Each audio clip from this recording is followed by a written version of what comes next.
We're waiting for the speech tonight. The last we heard from Donald Trump on national security was earlier this summer, when Donald Trump did something, said something that really felt for a minute like it might kill off his campaign. Donald Trump, as a candidate, likes to offend people, likes to rile people up. But when this happened at the time, it really felt like it was the wrong thing to say, and that it was a potentially irredeemable political mistake.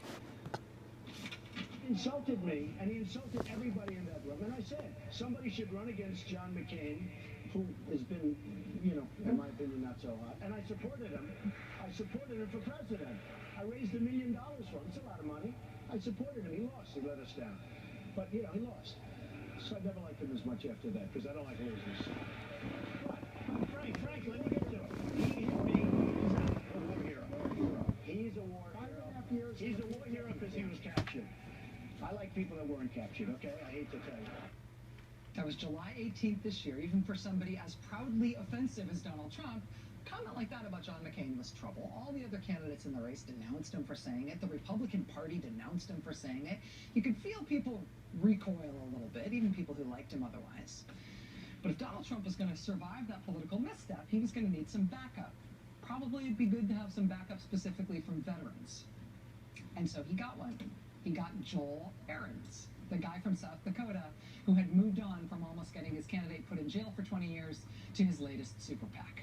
Veterans for a Strong America appears to be just Joel Ahrens. There doesn't appear to be anybody else in that group. But when Donald Trump said what he said about John McCain's war record, Joel Ahrens and his Veterans for a Strong America put out a statement blaming John McCain for it and saying all the right things about Donald Trump. Donald Trump tonight is doing a fundraiser for Veterans for a Strong America. Starting his remarks right now, the end of the story about who he's raising this money for. Good. Stay with us.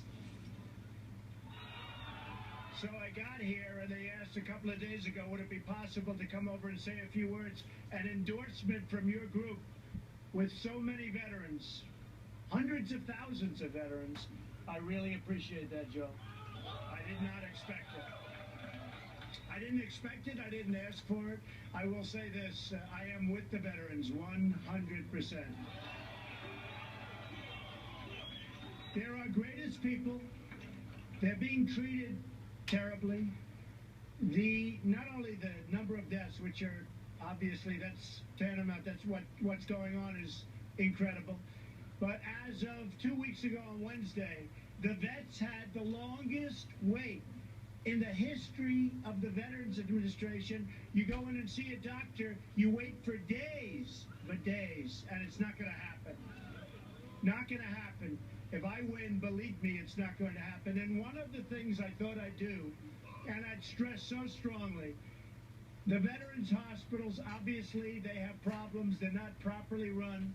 And when you have to wait long hours and long days, and then in some cases have the doctor say, I'm sorry, I'm going on vacation, believe me, it doesn't get much worse than that.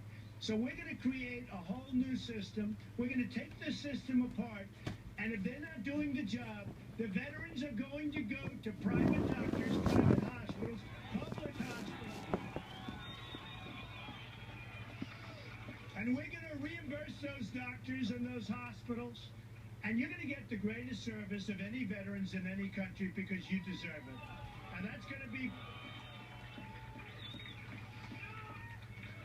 be broken down into something that's going to be very special. Right now, and you know it, we have illegal immigrants that are treated better by far than our veterans. That's not going to happen anymore.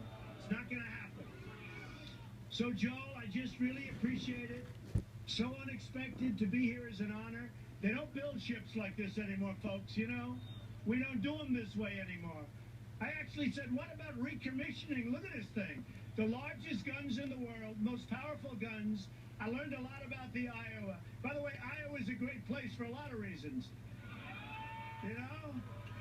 We have been treated so well in the state of Iowa. It's been incredible. Number one on the polls, and we love those people. They're great. So this is a great ship. Hawkeye, he goes.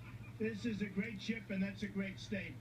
I just want to say that we're going to come out with some plans in a very short time. We're going to be building up our military. We're going to make our military so big and so strong and so great.